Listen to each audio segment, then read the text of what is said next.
स्वागत है आपका संस्कार एकेडमी के इस यूट्यूब चैनल में। क्लास 12वीं के केमिस्ट्री से चैप्टर नंबर 10, जिसको आप हेलो एल्केन और हेलो एरीन के नाम से जानते हैं, उसका अगला वीडियो लेकर अगला क्लास लेकर आपके समक्ष हैं। और आज के क्लास में हम पढ़ने जा रहे हैं एक बेहद इंपॉर्टेंट टॉपिक, जिसको हम जानते हैं हेलो एल्केन के विरचन की विधियां के नाम से। यानी आज की क्लास में हमको ये पढ़ना है कि हेलो एल्केन को बनाने के लिए कौन कौन से रिएक्शन है और किन किन रिएक्शन के फलस्वरूप हेलो एल्केन प्राप्त होता है। हम कोशिश करेंगे आज के क्लास में कि आपको उपरोक्त सभी रिएक्शन को बेहतर ढंग से हम समझा सकें, और आप भी हमारे साथ परिश्रम करेंगे कि उपरोक्त जितने भी समीकरण हम आगे के लिखते जाएंगे या आपको बताते जाएंगे, उनके जो मेथड है, उनके मैकेनिज्म है, उनको आप समझने का प्रयास करेंगे। तो चलिए शुरू करते हैं आज का क्लास। जैसा कि हमने टॉपिक का नाम लिख ही दिया है, हेलो एल्केन्स के विरचन की विधियां। तो हेलो एल्केन के विरचन की बहुत सारी विधियां हैं, और जिनमें सबसे पहली विधि है एल्कोहलों की सहायता से। यानी कि हम हेलो एल्केन एल्कोहलों की सहायता से कैसे बनाते हैं। तो पहला हेडिंग आप लोग भी लगा लीजिएगा, एल्कोहलों की सहायता से। एल्कोहलों की सहायता से।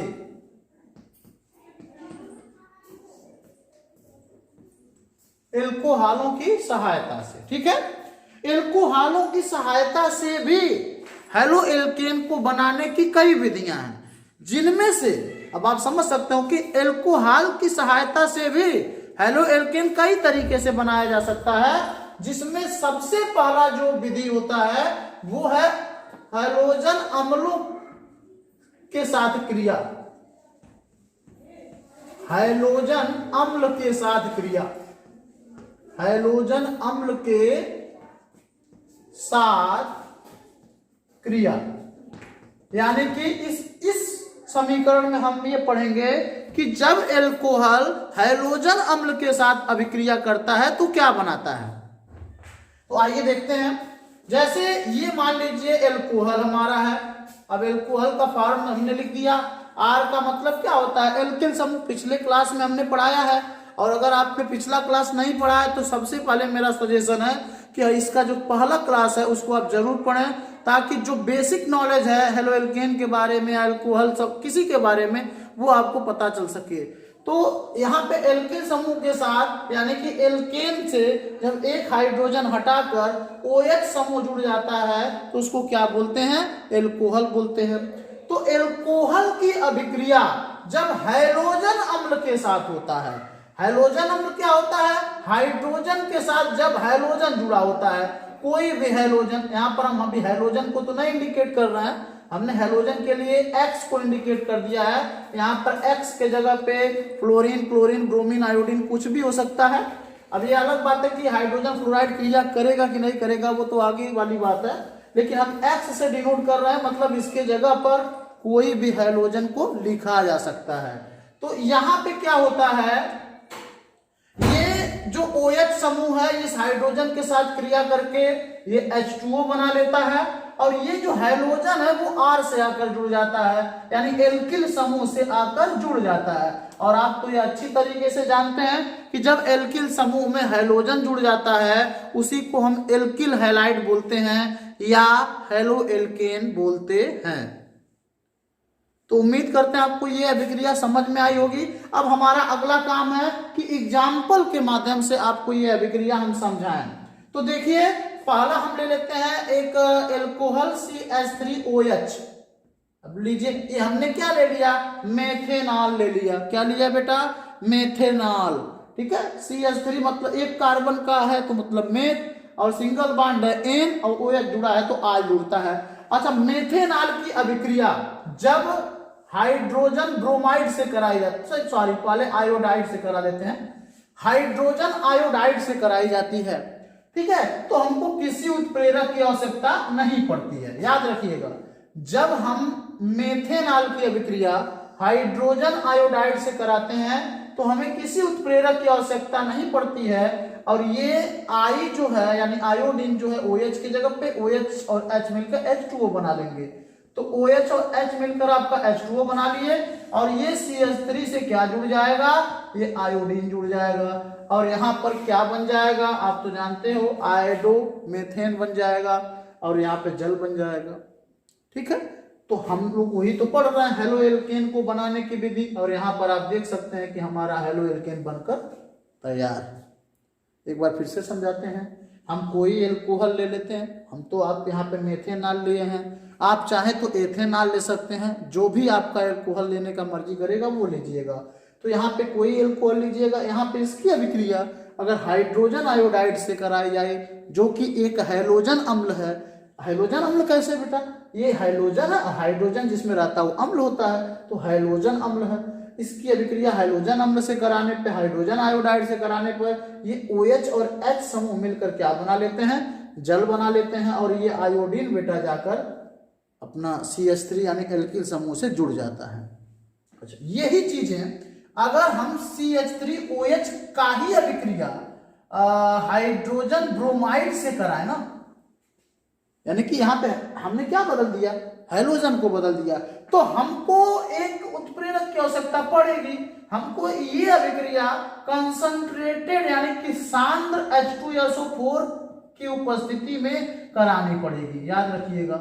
यही रिएक्शन हमको तब सांद्र H2SO4 की उपस्थिति में करानी पड़ेगी। अब देख लीजिए, हैलोजन को बदलने से यहाँ पे परिस्थितियां भी बदल रही हैं। इस चीज को आपको लर्न करना है, आपको अपने माइंड में सेट करना है। आप कैसे सेट करते हैं ये आपके ऊपर डिपेंड करता है कि जब भी एल्कोहल की अभिक्रिया हाइड्रोजन ब्रोमाइड से कराई जाएगी तो यहाँ पर एक उत्प्रेरक की आवश्यकता पड़ेगी, और वो उत्प्रेरक है कंसंट्रेटेड H2SO4, यानी इसकी उपस्थिति में ये रिएक्शन कराना होगा, और यहाँ पर बन जाएगा बेटा CH3Br, और यहाँ पे बन जाएगा जल। तो यह अभिक्रिया आपको समझ में आई। रिएक्शन नंबर 3, अगर CH3OH ही है और यहां पर इस बार हाइड्रोजन को बदलकर हम HCl कर देते हैं, यानी हाइड्रोजन क्लोराइड कर देते हैं, तब ये जो रिएक्शन होता है ये जिंक क्लोराइड, याद रखिएगा ZnCl2 की उपस्थिति में ये रिएक्शन होता है, और ये निर्जल होता है, याद रखिएगा, निर्जल ZnCl2 की उपस्थिति में होता है, और इसके फलस्वरूप भी यहाँ से OH और H मिलकर H2O बना लेंगे, और यहाँ पर Cl आकर जुड़ जाएगा, और आपका बन जाएगा CH3Cl + H2O। ठीक है, तो ये परिस्थितियां थोड़ी अलग अलग हैं। हाइड्रोजन आयोडाइड से जब रिएक्शन कराया जाता है तो ये किसी उत्प्रेरक की आवश्यकता नहीं होती, अपने आप ही रिएक्शन हो जाता है। लेकिन अगर वही रिएक्शन हाइड्रोजन ब्रोमाइड से कराया जाता है तो यहाँ पे कंसंट्रेटेड H2SO4 की आवश्यकता होती है, और यहाँ पर भी वही चीजें सेम टू सेम बनती हैं, केवल हाइड्रोजन का अंतर होता है। और वही रिएक्शन जब HCl से कराया जाता है तो यहाँ पे निर्जल ZnCl2 की उपस्थिति में कराया जाता है। और इस देखिए ये अभिक्रिया बड़ा इंपॉर्टेंट है बेटा, क्योंकि इसको ग्रूव प्रक्रम भी बोलते हैं। इस अभिक्रिया को बोलते हैं बेटा ग्रूव प्रक्रम, याद रखिएगा, ग्रूव प्रक्रम। परीक्षा में कभी कभी पूछता है कि ग्रूव प्रक्रम द्वारा हेलो एल्केन कैसे बनते हैं, तो आप क्या लिखोगे कि जब एल्कोहल की अभिक्रिया HCl से कराई जाती है निर्जल जिंक क्लोराइड की उपस्थिति में, तब आपका ये मेथिल क्लोराइड या क्लोरोमेथेन बनता है। जो भी एल्कोहल लीजिएगा तो क्लोरोमेथेन बनता है और जल बनता है। ये प्रक्रम ग्रूव प्रक्रम कहलाता है। तो आपने देखा। अच्छा, एक चीजें और आपके दिमाग में घूम रही होंगी कि सर जी हाइड्रोजन फ्लोराइड का रिएक्शन आपने क्यों कराया। तो हम आपको बता दें कि हाइड्रोजन फ्लोराइड के साथ एल्कोहल क्रिया करके कभी भी हेलो एल्केन नहीं बनाता है। उसका रीजन क्या है? जैसे आप हाइड्रोजन आयोडाइड से करा सकते हैं, हाइड्रोजन ब्रोमाइड से करा सकते हैं, हाइड्रोजन क्लोराइड से करा सकते हैं, बट हाइड्रोजन फ्लोराइड से नहीं करा सकते। इसका कारण क्या है? तो हाइड्रोजन और फ्लोरीन दोनों के परमाणु बहुत ही सूक्ष्म होते हैं, और सूक्ष्म होने के कारण इनके बीच में आकर्षण बल बहुत अधिक होता है, जिसके कारण इनके बीच का बंध टूटना इतना आसान काम नहीं होता है। इसीलिए हाइड्रोजन फ्लोराइड से एल्कोहल क्रिया नहीं करता और उसके फलस्वरूप हैलो एल्केन नहीं बनते हैं। तो उम्मीद करते हैं ये सभी रिएक्शन आपको बहुत ही अच्छी तरीके से समझ में आए होंगे। इसको आप नोट करिए। अब हम अगला टॉपिक पढ़ेंगे कि जब एल्कोहल फास्फोरस ट्राइक्लोराइड के साथ रिएक्शन करता है तब कैसे हैलो एल्केन बनता है। नोट कर लीजिए। दूसरी अभिक्रिया में हम पढ़ेंगे कि जब एल्कोहल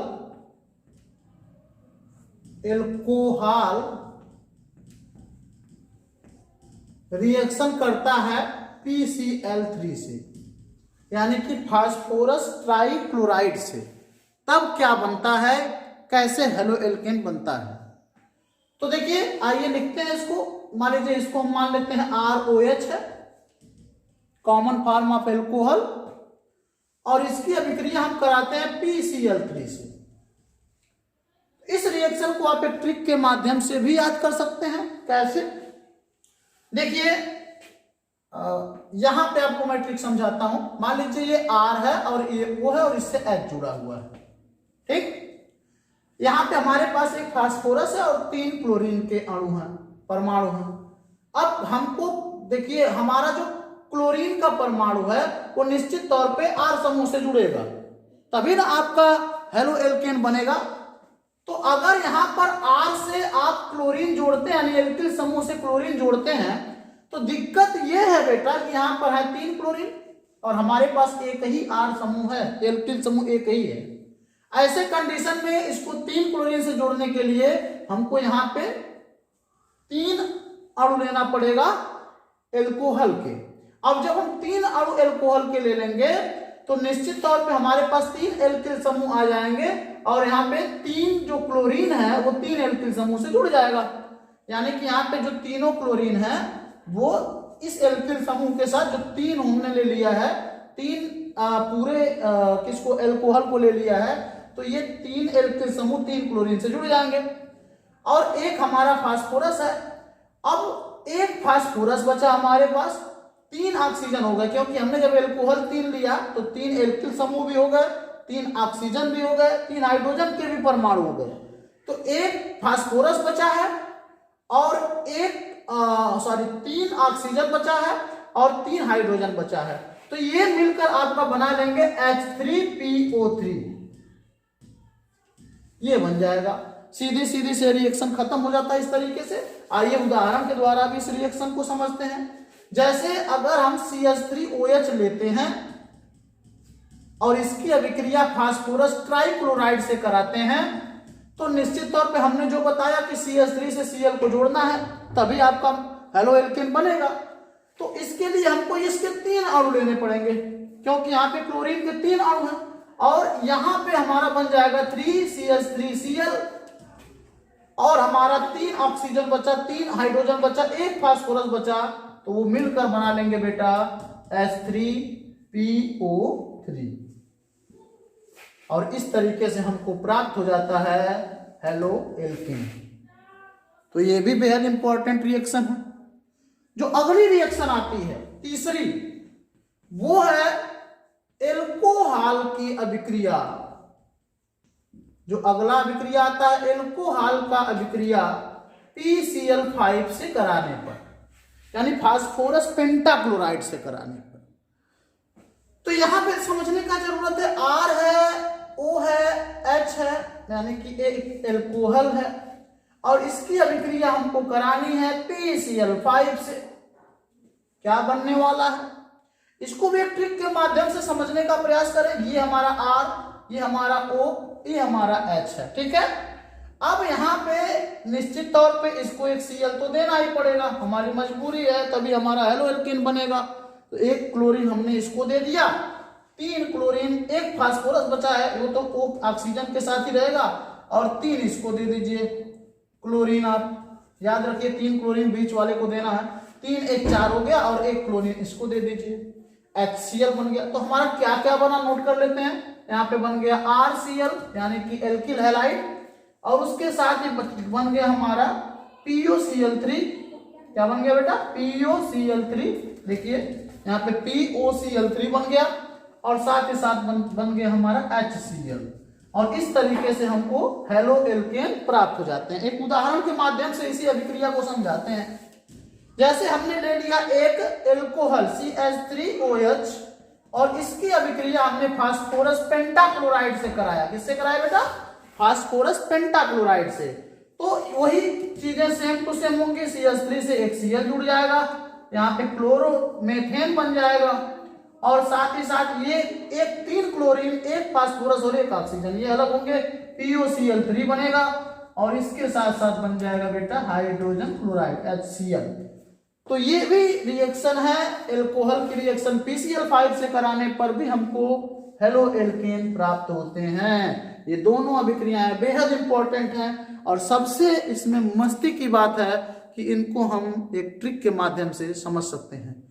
तो नोट करिए ये अभिक्रियाएं। अब आगे चलते हैं नेक्स्ट। अगला रिएक्शन हमारा है कि एल्कोहल की अभिक्रिया, एल्कोहल की अभिक्रिया हम कराएंगे थायोनिल क्लोराइड से, SOCl2। बोले तो थायोनिल क्लोराइड। कुछ चीजें मस्ती से याद किया करो। ये है थायोनिल क्लोराइड SOCl2 और बार बार ये थायोनिल क्लोराइड आपको कार्बनिक रसायन में परेशान करने वाला है। तो इसको आप नोट कर लीजिए। कई चैप्टर में ये थायोनिल क्लोराइड आपका पीछा नहीं छोड़ेगा। और ये चूंकि एक नाम रिएक्शन भी से संबंध रखता है तो इसलिए मैं कहूंगा कि थायोनिल क्लोराइड को आप जरूर याद रखिए। तो आइए देखते हैं कि एल्कोहल जब थायोनिल क्लोराइड से रिएक्शन करता है तो हेलो एल्केन कैसे बनता है। तो देखिए, ये मान लीजिए हमारा एल्कोहल है, कॉमन फॉर्म ऑफ एल्कोहल, और इसकी अभिक्रिया हम कराने जा रहे हैं SOCl2 से, यानी कि थायोनिल क्लोराइड से। तो क्या बनने वाला है? देखिए बेटा, यहां पर 2 क्लोरीन के परमाणु हैं, एक ऑक्सीजन का परमाणु, एक सल्फर का परमाणु, ठीक। तो हम तो जानते हैं कि अगर हमको हेलो एल्केन बनाना है तो R के साथ हमको Cl जोड़ना ही पड़ेगा, एक हाइड्रोजन तो लेना पड़ेगा। तो याद रखिए, ट्रिक है इसका भी कि एक हाइड्रोजन आपके एल्किल समूह के साथ जुड़ जाता है, ये RCl हो गया ना, और प्लस ये जो ऑक्सीजन है और ये ऑक्सीजन है सल्फर के साथ जुड़ सकते हैं। ये तो नाम सुना होगा सल्फर डाइऑक्साइड का। तो इस तरीके से ये ऑक्सीजन और सल्फर ये मिलकर आपको SO2 बना देता है, और प्लस ये जो H है और एक Cl जो बचा हुआ है वो मिलकर आपका HCl बना देते हैं। और इस तरीके से आपको प्राप्त हो जाता है हेलो एल्केन, जिसके लिए आपने इतनी मेहनत करा है। जैसे एक उदाहरण से समझाते हैं, CH3OH, फिर वही पुराना एल्कोहल मेथेनॉल ले लिया, सॉरी बेटा मेथेनॉल ले लिया, और इसकी रिएक्शन हम करा देते हैं SOCl2 से, बोले तो थायोनिल क्लोराइड से, और ये मिलकर क्या बनाएगा CH3 यानी जो एल्किल समूह है क्लोरीन इससे आकर जुड़ेगा, सल्फर ऑक्सीजन मिलकर सल्फर डाइऑक्साइड बना लेंगे, और हाइड्रोजन और क्लोरीन मिलकर हाइड्रोजन क्लोराइड बना लेंगे। और इस तरीके से आपको बन जाएगा क्लोरोमेथेन, जो कि एक हेलो एल्केन है। और ये जो रिएक्शन होता है ये पीरिडीन की उपस्थिति में होता है। ये सबसे मस्त चीज है याद करने लायक कि ये किसके उपस्थिति में रिएक्शन होता है, पीरिडीन की उपस्थिति में। और पीरिडीन क्या होता है तो उसको भी मैं समझाता हूं, सॉरी। जैसे ये हमारा बेंजीन का गड़बड़ सड़बड़ बन जाता है कभी कभी, ये हमारा बेंजीन का स्ट्रक्चर है, ठीक है। और बेंजीन के स्ट्रक्चर से एक कार्बन हटाकर अगर हम नाइट्रोजन जोड़ देते हैं तो ये हमारा हो जाता है पीरिडीन। क्या होता है बेटा? पीरिडीन। इसकी उपस्थिति में याद रखिएगा, जो बेंजीन का स्ट्रक्चर है उसमें से एक कार्बन को हटाकर यहाँ पर नाइट्रोजन अगर जोड़ देते हैं तो ये हमारा पीरिडीन कहलाता है। इसकी उपस्थिति में रिएक्शन हो रहा है और इस प्रकार से हमको मिल जा रहा है हमारा हेलो एल्केन, और साथ ही साथ सल्फर डाइऑक्साइड और हाइड्रोक्लोरिक एसिड यानी HCl भी बन रहा है। और ये अभिक्रिया कई चैप्टर में, यहीं पर नहीं, हम फिर बोल रहे हैं एक बार कि कई चैप्टर में रिएक्शन आपको देखने को मिलेगी। जैसा कि एल्कोहल के बारे में पढ़ रहे हो बेटा, तो एल्कोहल वाले चैप्टर में तो मिलना ही मिलना है। एल्कोहल के रासायनिक गुण जब भी पढ़ाया जाएगा तो पढ़ाया जाएगा कि एल्कोहल थायोनिल क्लोराइड के साथ अभिक्रिया करके और हेलो एल्केन बनाता है। ये तो एल्कोहल के रासायनिक गुण में पढ़ाया ही जाएगा और यहाँ भी पढ़ाया जा रहा है। तो इसीलिए मैं कहता हूँ कि अभिक्रिया को दिमाग में सेट करो, यही रिएक्शन कई बार आएगा यार, और सारे मिला के 30-40 रिएक्शन है। अगर उसको बढ़िया से रेडी कर लो तो फिर 12वीं की केमिस्ट्री का बेड़ा पार वैसे ही हो जाने वाला है। तो नोट करिए इस रिएक्शन को। और एक बातें और इस रिएक्शन के बारे में बताना चाहता हूं कि इसका एक बड़ा फेमस नाम है, इसको कहते हैं डार्जेन अभिक्रिया। क्या बोलते हैं? डार्जेन अभिक्रिया। तो ये बहुत ही मस्त बातें हैं और इसको आप जरूर याद करिएगा। डार्जेन अभिक्रिया भी इसको कहते हैं, तो इसलिए एक नाम से जुड़ा हुआ है, इसलिए ये काफी इंपॉर्टेंट हो जाता है। ठीक है, नोट करिए। हमारा रिएक्शन है एल्केनों के हैलोजनीकरण द्वारा, एल्केनों के हैलोजनीकरण द्वारा, एल्केनों के हैलोजनीकरण द्वारा। अब कैसे एल्केनों का हैलोजनीकरण होना है? जैसे मान लीजिए हमने एक एल्केन ले लिया CH4 मीथेन, एल्केन ले लिया। एल्केन क्या होता है, मैं पिछले वीडियो में आपको बताया कि जिसमें हाइड्रोजन की संख्या कार्बन की संख्या के 2 गुने से 2 ज्यादा है। तो हमने एक एल्केन यहाँ पे ले लिया और इसका हैलोजनीकरण कराना। हैलोजनीकरण का मतलब हैलोजन का को जोड़ना है। जैसे इसका ही अभिक्रिया हम यहाँ पे Cl2 से कराते हैं क्लोरीन के, तो क्या होने वाला है? देखिए, अगर यहाँ पे 2 चीजें आपको याद करनी है कि अगर एल्केन की अभिक्रिया किसी भी हैलोजन से कराया जाता है अंधेरे कमरे में, ये बातें थोड़ी इंपॉर्टेंट है, आपको थोड़ा दिमाग लगाना पड़ेगा, ध्यान देना पड़ेगा। अंधेरे कमरे में अगर ये रिएक्शन होता है तो कुछ भी प्राप्त नहीं होने वाला, पहली बात। यानी कि अगर किसी भी एल्केन का हैलोजनीकरण आप कराते हो, मतलब हैलोजन जोड़ते हो अंधेरे कमरे में, तो आपको कोई भी कम प्रोडक्ट प्राप्त नहीं होने वाला है, ये रिएक्शन होगी ही नहीं। दूसरा, अगर मान लीजिए ये एल्केन है और इसका रिएक्शन Cl2 से होता है तेज प्रकाश में, बहुत तेज प्रकाश है उसकी उपस्थिति में, तेज प्रकाश में, तब क्या होगा? तब भी गड़बड़ हो जाएगा। तब गड़बड़ क्या हो जाएगा कि यहाँ पे हाइड्रोजन तो क्लोरीन के साथ HCl बना लेगा। क्या बना लेगा? HCl। ये हाइड्रोजन यहां से निकल के क्लोरीन के साथ HCl तो बना लेगा, लेकिन यहां पे कार्बन और हाइड्रोजन के बीच का भी बंध टूट जाएगा तेज प्रकाश के कारण, और यहां पे केवल आपको कार्बन प्राप्त होगा, जबकि हमको बनाना है हेलो एल्केन। तो यहाँ पे क्या हुआ? क्लोरीन हाइड्रोजन के साथ मिलकर HCl बना लिया और कार्बन का हाइड्रोजन से भी रिश्ता टूट गया और केवल कार्बन कार्बन बचा रहा, और इस अभिक्रिया में कहते हैं ब्लैक कार्बन प्राप्त होता है।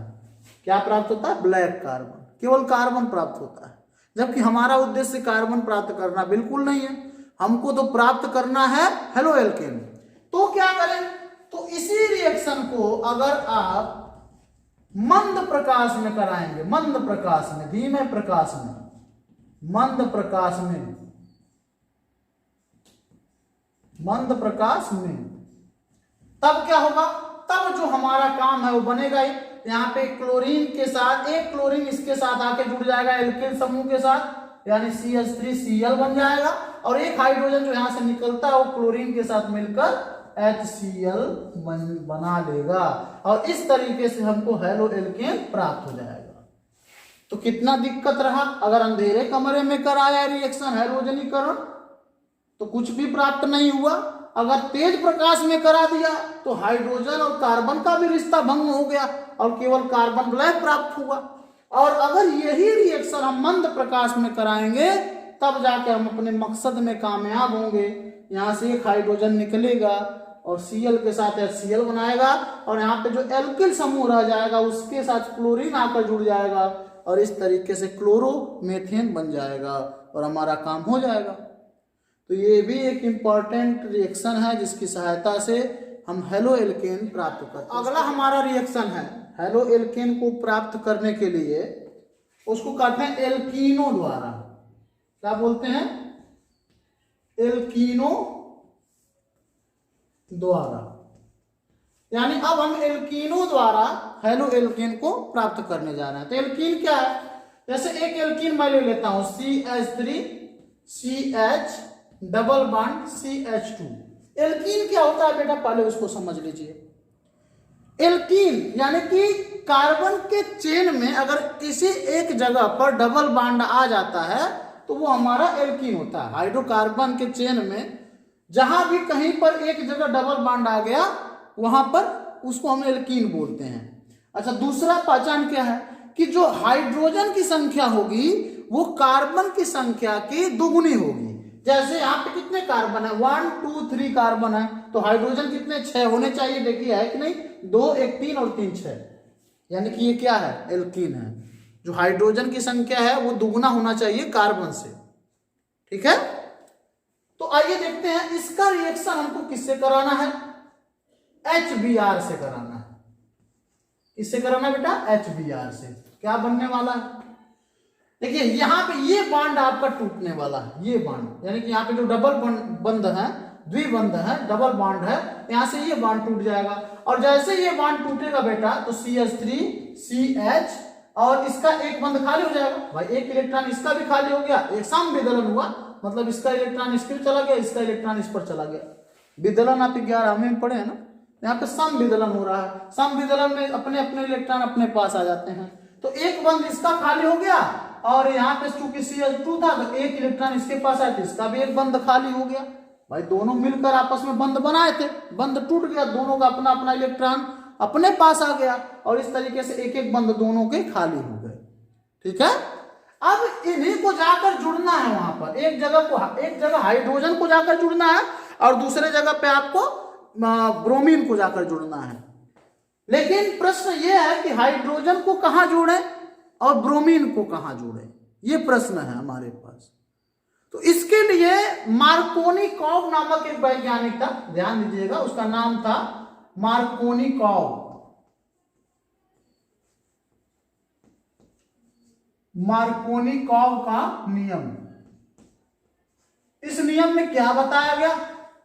इस नियम में यह बताया गया कि हाइड्रोजन वहां जुड़ेगा जहां हाइड्रोजन ज्यादा होगा और जो हैलोजन है वो वहां जुड़ेंगे जहां पर हाइड्रोजन कम होगा। तो मार्कोनिकॉव का नियम के अनुसार जो हमारा ब्रोमीन है वो यहां पर आकर जुड़ जाएगा। सॉरी हाइड्रोजन हमने बताया बेटा ना, हाइड्रोजन वहां जुड़ेगा जहां पर हाइड्रोजन ज्यादा है, तो हाइड्रोजन यहां जुड़ेगा और जहां हाइड्रोजन कम है वहां पर दूसरा चीज जुड़ जाएगा जो बचा हुआ है, यानी ब्रोमीन जुड़ जाएगा। और इस तरीके से हमारा क्या प्राप्त हो गया? यहाँ पर एक तरीके से हेलो एल्केन प्राप्त हो गया। अरे भाई ये हेलो एल्केन कैसे हुआ? यहाँ पे हाइड्रोजन जुड़ा है एल्केन समूह में, तो हेलो एल्केन होगा। इसको अगर लिखना चाहोगे तो ऐसे लिख सकते हो ना, C2H5 2 3 5 6 7, सॉरी C3 है ना, C3H7Br। ठीक है, यानी कि ब्रोमो प्रोपेन प्राप्त हो जाएगा। अब तो डबल बॉन्ड रहा ना, तो एन ही है ना, ब्रोमो प्रोपेन प्राप्त हो जाएगा। इस तरीके से हम कह सकते हैं बेटा कि एल्कीनों की सहायता से हम क्या प्राप्त कर सकते हैं? एक हेलो एल्केन। फिर से एक बार समझाते हैं। कोई भी एल्कीन ले लीजिए, उसकी अभिक्रिया हाइड्रोजन ब्रोमाइड से कराया जाए तो यहाँ पे जो डबल बंध होगा, एल्कीन तभी होगा जब उसमें डबल बंध होगा। तो जो डबल बंध होगा बेटा वो टूट जाएगा, उसका सम विदलन होगा और इस तरीके से दो बंध इन दोनों के खाली हो जाएंगे और हाइड्रोजन को वहां जोड़ना है जहां पर हाइड्रोजन ज्यादा होता है और जो बचा हुआ है उसको वहां जोड़ना है जहां हाइड्रोजन कम है। तो इस तरीके से हमने इन दोनों को जोड़ा है। अच्छा, अब क्या है अगला हमारा? इसी एल्कीनो द्वारा रिएक्शन में एक बात और बताई गई कि अगर यही रिएक्शन डबल बॉन्ड CH2 और HBr से हम करा रहे हैं, HBr से, और यही रिएक्शन हमारा पेरोक्साइड की उपस्थिति में हो जाए। किस पेरोक्साइड की उपस्थिति में? हाइड्रोजन पेरोक्साइड की उपस्थिति में। जैसे हाइड्रोजन ऑक्सीजन जब ऑक्सीजन से जुड़ा होता है सिंगल बंध से तो उसको पेरोक्साइड बोलते हैं। ठीक है बेटा, इसको बोलते हैं हाइड्रोजन परऑक्साइड। तो यही अभिक्रिया अगर हाइड्रोजन परऑक्साइड में के उपस्थिति में कराई जाती है तो ये मार्कोनिकॉव के नियम के विपरीत प्रति मार्कोनिकॉव का नियम काम करता है। प्रति मार्कोनिकॉव का नियम काम करने लगेगा। और प्रति मार्कोनिकॉव का नियम क्या कहता है, हाइड्रोजन अब की बारी वहां जोड़ो जहां पर हाइड्रोजन कम हो। समझ में आए बेटा? यानी कि अगर हाइड्रोजन परऑक्साइड की उपस्थिति में रिएक्शन करवाया जाएगा जो ऊपर करवाया गया, तो यहाँ मार्कोनिकॉव के नियम के अनुसार के विपरीत प्रति मार्कोनिकॉव का नियम लगाना होगा। और इस तरीके से यहाँ क्या बनेगा, CH3CH2 सिंगल बंद टूटा, इसका भी खाली इसका भी खाली है, लेकिन इस बार हाइड्रोजन को वहां जोड़ना है जहां हाइड्रोजन कम है और जो बचा हुआ उसको वहां जोड़ना है जहां हाइड्रोजन ज्यादा है। बनेगा तब भी हेलो एल्केन ही, लेकिन थोड़े स्ट्रक्चर में फर्क हो गया है। तो ये आपका रिएक्शन है एल्कीनों द्वारा हेलो एल्केन को बनाना। तो नोट कर लीजिए, भी बहुत इंपॉर्टेंट है। चलते हैं अगले। और लास्ट रिएक्शन में बता रहा हूं हेलो एल्केन के निर्माण की विधियों में, उसको कहते हैं कार्बोक्सिलिक अम्लों के, ध्यान दीजिएगा, कार्बोक्सिलिक अम्लों के, या वसा अम्ल भी बोल सकते हो, कार्बोक्सिलिक अम्लों के सिल्वर लवण द्वारा, सिल्वर लवण द्वारा। अब कार्बोक्सिलिक अम्ल का सिल्वर लवण क्या होता है, पहले तो इसको आप जान लीजिए। जैसे देखिए, मान लीजिए RCOOH, ये कार्बोक्सिलिक अम्ल होता है, CH3COOH ये कार्बोक्सिलिक अम्ल होता है। और इसमें से हम एक हाइड्रोजन को हटाकर और इसके जगह पे अगर हम सिल्वर जोड़ देते हैं, क्या जोड़ देते हैं बेटा, सिल्वर, तो ये बन जाएगा RCOOAG। और इसी को क्या बोलते हैं हम लोग, कार्बोक्सिलिक अम्ल का सिल्वर लवण। ये हमारा कहलाएगा कार्बोक्सिलिक अम्ल का सिल्वर लवण।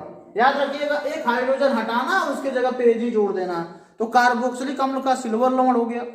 इसका रिएक्शन अगर आप देखिए, कार्बोक्सिलिक अम्ल का के सिल्वर लवण का रिएक्शन अगर आप कराते हो किसी भी हैलोजन के साथ, हैलोजन का मतलब जैसे H2 या Cl2 Br2 I2, कोई भी हैलोजन, और ये जो रिएक्शन होता है कार्बन टेट्राक्लोराइड की उपस्थिति Cl4 की उपस्थिति में होता है और इसको गर्म करना पड़ता है। फिर से एक बार समझिए कि कोई भी कार्बोक्सिलिक अम्ल के सिल्वर लवण की रिएक्शन किसी भी हैलोजन से कराई जाती है। यहाँ पे भी हैलोजनीकरण हो रहा है, लेकिन वसा अम्लों का हैलोजनीकरण हो रहा है। तो क्या बनने वाला है, अब देखिए बेटा, अगर यहाँ पर इसका रिएक्शन इसे कराया जाएगा तो ये जो R है यानी कि एल्किल समूह, उसको तो एक हैलोजन चाहिए तभी हेलो एल्केन बनेगा। तो यहाँ पे बन जाएगा RH पहला। दूसरा, जो हमारा ये C और डबल O है, ये आपका मिलकर बन जाएगा कार्बन डाइऑक्साइड CO2, और जो हमारा सिल्वर है वो हैलोजन के साथ मिलकर बन जाएगा AgX। ये हमारा AgX बन जाएगा, यानी कि कोई भी सिल्वर का हैलाइड बन जाएगा। अब इसी को उदाहरण में देखना है तो हम ले लेते हैं C2H5COOAG। देखिए C2H5COOAG यानी सिल्वर प्रोपेनेट, इसको क्या बोलेंगे, सिल्वर प्रोपेनेट, सिल्वर प्रोपेनेट इसको बोलेंगे। C2H5COOAG इसको सिल्वर प्रोपेनेट बोलेंगे। और इसकी अभिक्रिया हमको हैलोजन से करानी है, किसकी उपस्थिति में, कार्बन टेट्राक्लोराइड की उपस्थिति में गर्म किया जाता है इसको। तो क्या होता है, ये जो C2H5 है यानी एल्किल समूह है, एक हाइड्रोजन को लेकर निकलेगा तो C2H5, यहाँ पे X2 की जगह पे भी कोई हाइड्रोजन ले लीजिए, मान लीजिए Cl2 हम ले लेते हैं, तो यहाँ पे Cl बन जाएगा प्लस कार्बन डाइऑक्साइड अलग हो जाएगा और AgCl आपका अलग हो जाएगा, ये लीजिए। और इस तरीके से आपका हेलो एल्केन बनकर प्राप्त हो जाएगा। तो ये है वसा अम्लों का हैलोजनीकरण, इसको वसा अम्ल बोलते हैं। वसा अम्लों के सिल्वर लवण का हैलोजनीकरण है। ठीक है बेटा, तो इसको भी आप नोट करिए।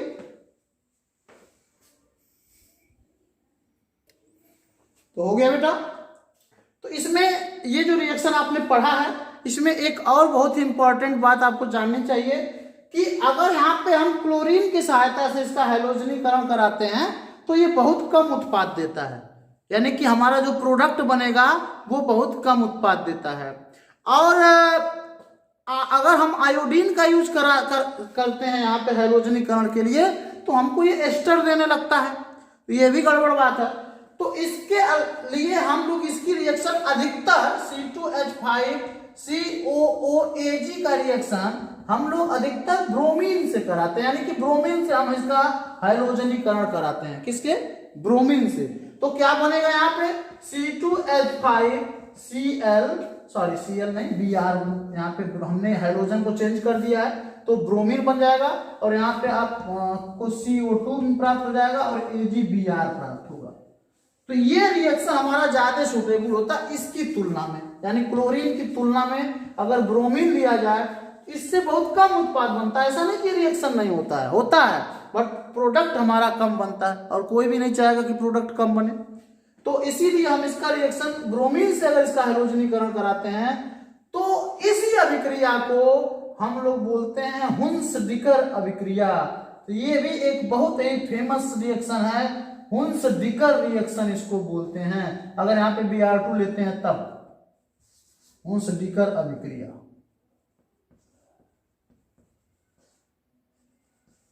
तो ये एक फेमस रिएक्शन, चूंकि नेम रिएक्शन है इसलिए इसकी महत्ता बढ़ जाती है। तो उम्मीद करते हैं बेटा कि आज के क्लास में आपने हेलो एल्केन को बनाने की जितनी भी इंपॉर्टेंट रिएक्शन थी हमने कवर करने का प्रयास किया है। और अगले क्लास में हम लोग पढ़ने वाले हैं जो भी हेलो एल्केन है उसके रासायनिक गुण, यानी कि हेलो एल्केन जब दूसरे किसी कंपाउंड के साथ, दूसरे किसी अणु के साथ, दूसरे किसी परमाणु के साथ अभिक्रिया करता है तो कौन सा प्रोडक्ट बनाता है। तो अगला जो हमारा टॉपिक है वो भी बहुत इंपॉर्टेंट रहने वाला, अगला वीडियो बिल्कुल मिस मत करिएगा।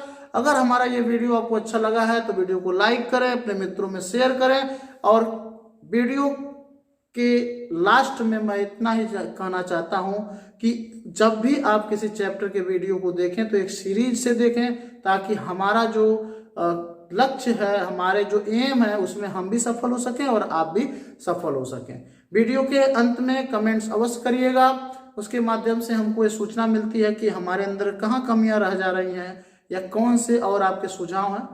मिलते हैं नेक्स्ट वीडियो के साथ, तब तक के लिए thank you for watching this video. Good day to you.